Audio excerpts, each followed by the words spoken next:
And we continue our Decision 2011 coverage tonight with a look at two candidates for Grand Rapids mayor. Incumbent Mayor George Heartwell has a challenger this election. 24-Hour News 8's Joe Lafergie profiles both candidates. We begin with the incumbent Mayor George Heartwell. Now in his second term, the 62-year-old Heartwell is an administrator with a local retirement community.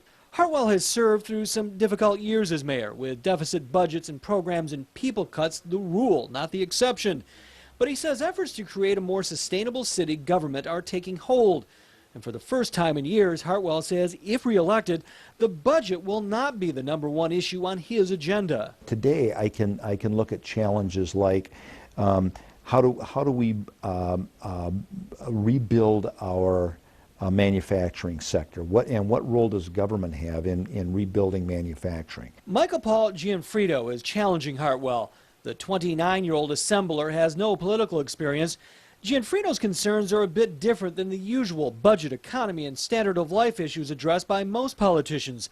He believes citizens suffer a disconnect with their government on national, state, and local levels. His remedy as mayor: add dozens of new commissioners, enough to provide a representative for every 2,900 city residents.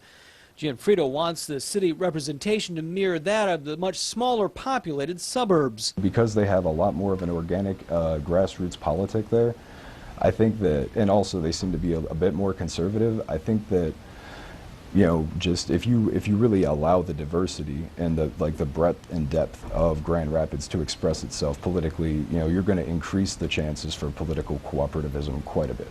You can see the interviews in their entirety at woodtv.com. In Grand Rapids, Joe Lafergie, 24-Hour News 8.